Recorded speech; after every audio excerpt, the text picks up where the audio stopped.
yang terkasih. Selanjutnya masalah yang ketiga dari masalah sosial. Tadi kan kemarin yang pertama adalah kemiskinan, yang kedua kita bahas pengangguran, yang ketiga adalah kesenjangan ekonomi. Apa itu kesenjangan ekonomi? Kesenjangan ekonomi adalah perbedaan yang mencolok dalam distribusi pendapatan, kekayaan, dan kesempatan di antara individu atau kelompok dalam masyarakat. Ya, jadi itu ya. Kesenjangan ini terjadi ketika sebagian kecil populasi memiliki sebagian besar kekayaan atau pendapatan, sementara sebagian besar lainnya berada dalam kondisi yang jauh lebih miskin. Ada salah satu hal yang jomplang ya, tapi saya tidak mengatakan di negara kita, di negara India itu. Dia punya rumah itu, tidak salah gedungnya itu 50 lantai kalau tidak salah. Tetapi di sekitarnya itu miskin-miskin. Ya, mungkin orang terkaya kali di India itu. Ya, ada yang ingin membangun rumah 50 lantai nanti? Kalau ada ya silakan. Sebenarnya bisa kalian bangun rumah 50 lantai itu. Masing-masing 46 orang ini nabung dari sekarang, nanti tinggal bersama di situ ya.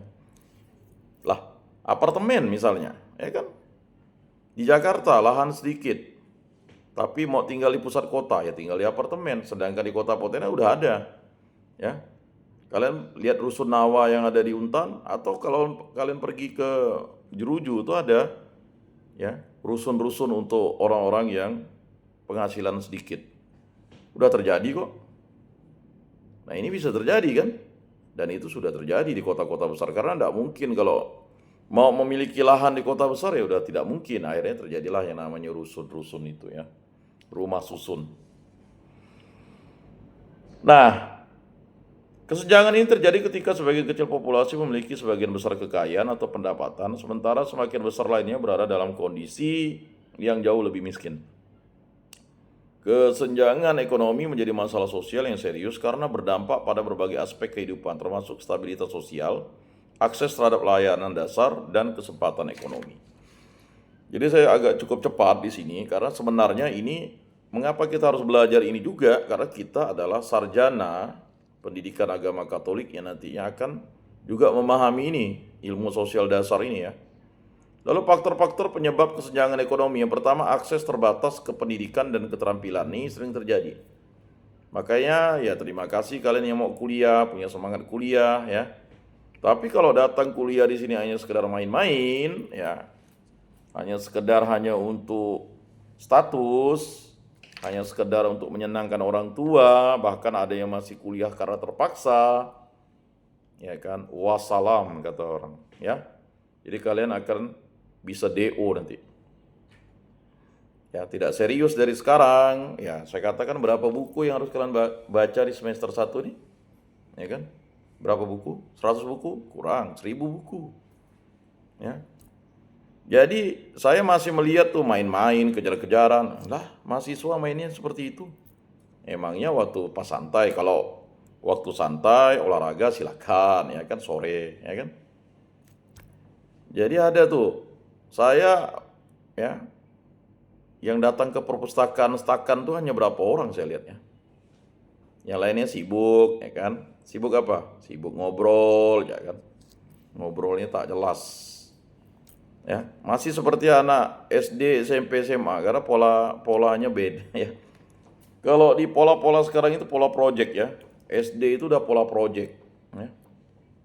Ini kok kalian buat project baiknya? Enggak ada misalnya. Ya kan? Masih saya temukan ya, buang sampah sembarangan ya. Toilet-toilet masih bau pesing ya. Enggak ada project baik yang dibuat. Besok kan Jumat ya. Kebetulan kelas saya di hari ini harusnya kalian ketua kelas itu, saya harapkan itu pas jam saya itu kalian piket. Nanti saya sampaikan kepada pihak akademik. Ya. Tolong nanti ketua kelas di absen tuh, yang tidak datang berarti dia harus saya kasih tugas tambahan nanti. Ya, ketua kelas. Besok kan saya enggak hadir tuh, ya. Jadi tolong 46 orangnya hadir ya. Termasuk tadi itu si Peri tadi itu. Ya. Jadi saya tadi keluarkan dia karena dia kayaknya enggak siap untuk kuliah ya. Seakan-akan masih mau berjoget ya. Nah itu tolong ya, enggak ada alasan nanti itu. Oh karena Pak Yakobus enggak masuk, ya kan kita enggak masuk. Tidak. Saya mengharapkan kalian ya, korpe itu, kelas kalian itu. Ya. Yang hitam-hitam itu kalian cungkil. Ya. Ketua kelas, gimana ketua kelas? Ya. Halo? Baik Pak, Ya, setuju ya. Tolong bawa bisa sorbet. Pak, bisa. Ya, saya lihat bukan apa. Ya, kok kelasnya itu. Nah, barang-barang yang kira-kira rusak, kalau masih bisa diperbaiki, silakan diperbaiki ya. Tetapi kalau kira-kira yang sudah tidak ada, ditaruh di gudang saja, ditanya, ya kan? Kemudian kabel-kabel itu kalian rapikan, kalau bisa. Ya modalnya, ya mudah kok. Sekarang udah ada AC dah, AC-nya udah sehat dah AC-nya. Hah? Udah Pak, udah bagus. Ah, Sudah bagus Pak. dua-duanya udah bagus. Tolong itu ketua kelas dan perangkatnya, ketua, wakil, sekretaris, bendahara itu jaga tuh. Pokok nggak ada urusan itu remote-nya hilang lagi ya, ketua kelas. Kalau untuk remote-nya nggak ada Pak, dia cuma diperbaiki ya. Iya, cuman AC-nya. diperbaikan kan Remote. AC-nya, berarti kan remote-nya itu kan di HP, kan bisa di-download tuh. Hah? Kan Ya pakai Pak, HP ya. kan? Remote-nya pakai HP Ya Pak, kan? pakai HP Pak. Ya, tolong nanti setelah selesai dimatikan, ya kan? Nah, jadi besok itu saya berharap ya, waktu saya dipakai untuk kurpe itu, ya. Jadi inspirasi lah bagi kelas-kelas yang lain tuh. Jadi tanggung jawab kelasnya itu nanti ya, karena kalau nanti layar lebarnya itu sudah TV layar besarnya itu masuk di kelas, itu tanggung jawab perangkat kelas nanti itu. Ya. Nah, yang ada tempelan-tempelan itu coba kalian usahakan kalian bisa buka, kalian kikis supaya tidak ya nampak jelek begitu. Kemudian lantai-lantai yang itu tuh. Ya, kemudian ya, saya berharap itu. Nah, nanti minggu depan ketika saya lihat sudah oke, berarti ada dampak signifikan untuk yang namanya perubahan paradigma berpikir. Karena apa? Akses terbatas ke pendidikan dan keterampilan. Ya. Bayangkan akibat kesenjangan ekonomi kalian tidak bisa kuliah. Sekarang kalian kuliah di tempat yang disubsidi pemerintah. Fasilitasnya luar biasa begitu. Saya tanya, ada enggak beceknya tuh? Paling becek di depan itu karena timbunan air ya. Sepatunya masih ada aspal kuning enggak nempel? Ini ketua kelas cek. Ya. Sepatu kawan-kawan itu ada aspal kuning enggak? Enggak ada kan? Karena sudah semen. Ya. Kecuali yang main di tanah aja lah. Hah? Ya enggak seperti. Tidak ada Pak. Nah, kan kalian dulu di daerah, pasti sepatunya rata-rata kena aspal kuning kan? Bukan aspal hitam. Jadi udah wah begitu, ya. Nah itu tadi akses tadi itu. Ya. Kemudian yang kedua, perbedaan upah dan kondisi kerja. Perbedaan dalam upah dan kondisi kerja antara sektor atau kelompok masyarakat seperti antara pekerja terampil dan tidak terampil atau antara pekerja formal dan informal memperlebar kesenjangan ekonomi.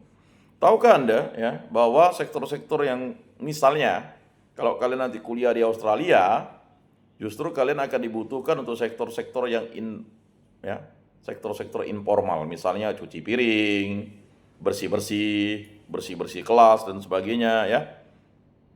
Justru ini maksud saya, supaya kalian nanti ngambil S2, S3-nya mungkin di luar negeri nanti ya. Ya kalau yang punya akses kan. Tapi kalau dipandang ya kan, bayangkan misalnya kalau PKK 1 ini bisa mendapat yang namanya ya apresiasi dari akademik, kelas yang paling bersih, kelas yang paling bertanggung jawab, ya kan? Nah ini penting, karena itu adalah rumah kita. Yang ketiga, konsentrasi kekayaan pada kelompok tertentu. Sebagian besar kekayaan seringkali terkonsentrasi di tangan sejumlah kecil orang kaya yang memiliki akses lebih besar terhadap sumber daya, investasi, dan kekuasaan politik. Ya bersyukurlah setakan negeri Pontianak ini satu-satunya sekolah tinggi agama Katolik negeri ya Ini adalah kerjasama antara pemerintah, khususnya Kementerian Agama, Ditjen Bimas Katolik, ya, dengan Gereja Katolik, ya, dan juga unsur tokoh masyarakat. Maka berdirilah ini, ya. Kalian perhatikan bangunannya itu kan benar-benar menggunakan arsitektur Kalimantan Barat. Kalau kalian buat konten, orang pasti akan, wah mantap ya rumah radangnya atau rumah betangnya, rumah panjangnya, ya. Kalian perhatikan tuh, ya. Tetapi mulailah motifnya dicopot-copot, ya kan. Kursinya digigit tikus karena di rumahnya dia sering digigit tikus, jadi tangannya juga gatal, ya.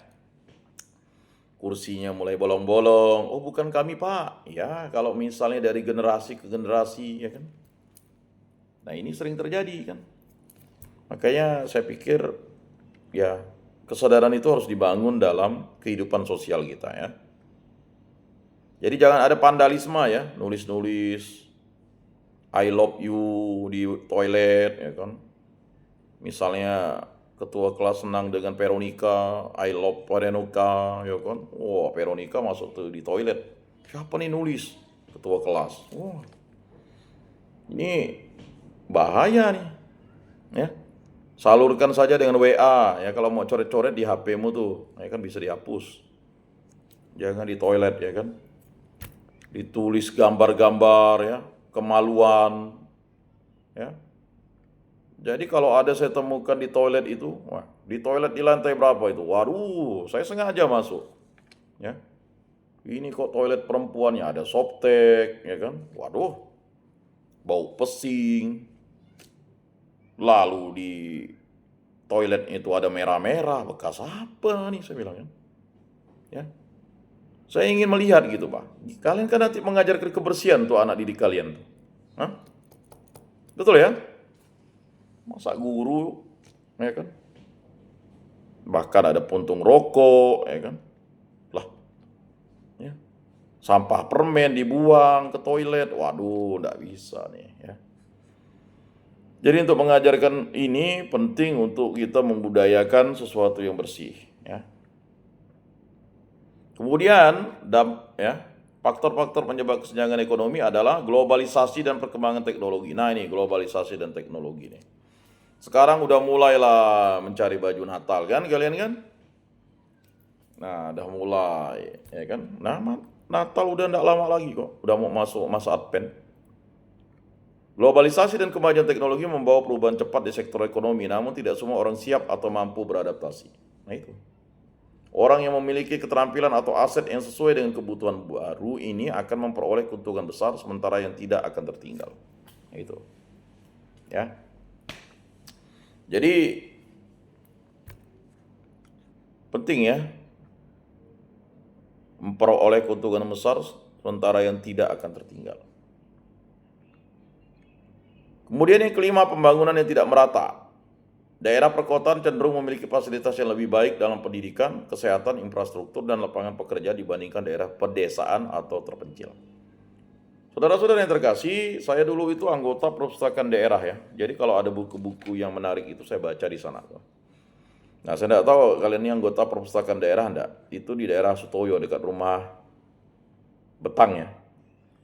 Kalau kalian sudah kuliah di Stakan ini lalu enggak pernah ke Radang dan Betang, itu agak aneh, dan Tugu Katulistiwa ya. Hal ini menciptakan ketimpangan ekonomi antar wilayah dengan daerah perkotaan lebih maju dibandingkan pedesaan. Berikut ya, kebijakan ekonomi yang tidak adil. Kebijakan pemerintah yang lebih menguntungkan kelompok tertentu seperti kebijakan perpajakan yang longgar untuk perusahaan besar atau subsidi bagi sektor tertentu dapat memperparah kesenjangan ekonomi. Nah, saudara-saudara, kalau kalian punya akses nanti itu, bangunlah daerah kalian itu ya dengan baik.